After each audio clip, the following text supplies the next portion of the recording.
So, Dana, this company and you, where do you want to see this go? Like, what are you, okay, just the word dreams. Yeah, I mean, I think my brother and I really, when we purchased the company from our dad, our whole philosophy was we wanted to grow.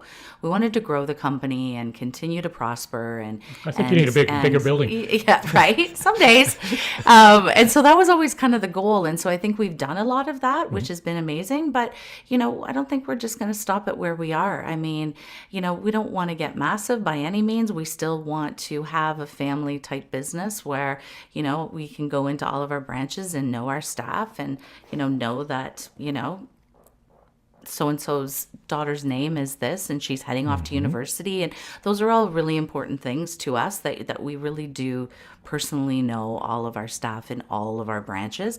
And obviously sometimes that can get lost in the shuffle as you start to grow bigger. Just means we have to just work harder at it.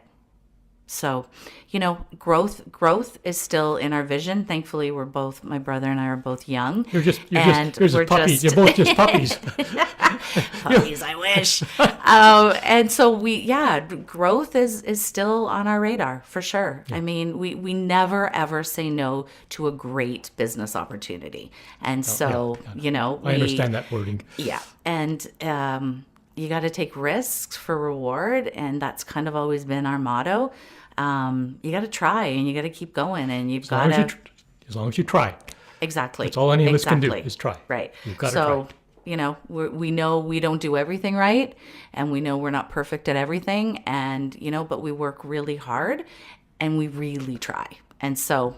I don't know if that's the 101 of business, but that's kind of our philosophy.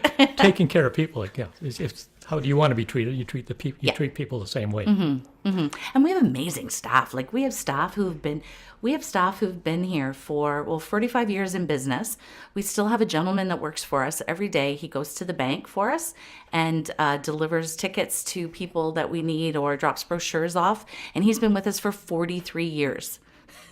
We have other employees that are 27, 28, 30, 22, 21. We always say you come here and you never leave until you die. Yeah. which is also a great motto. But we're very lucky. Staff come and stay. I was talking to a business person last week who I'm probably going to interview at some point. He said, finding good help is just like to find good people. That's everything. Yeah. And if you have them, you have to keep them. Well, it costs so much money. And in this industry, keep in mind the product knowledge that you have to know is insane. We're talking cruise lines, all-inclusive resorts, destinations, documentations, visas, like on and on. The stuff we need to know is honestly insane. And yes, you've got Google if you don't happen to actually know it. Yeah. But the product knowledge is crazy in this industry. It literally takes us 2 years. If someone comes in green, someone new out of college, perhaps, it takes us 2 years until that person is truly, truly comfortable in selling a lot of different products and feeling really comfortable, confident in the customer service and all of that. 2 years. Do you know how costly that? You know what that costs? It costs a lot. It costs a lot. So you don't want that person to leave ever. No. Once they're trained and And you certainly don't want them to go to your competition. So it's important for the staff to be happy and love working here and, enjoying working for Scott. I can tell when I walk in here, everybody's happy. Just the greeting when you come in. Yeah. Thanks. Yeah. No, it's true. So it's just really important. And we don't want anybody to go anywhere. We're still a small family business, even though we've got 70 employees. You've done well, but you've worked hard for it too. I mean, you really have. Yeah.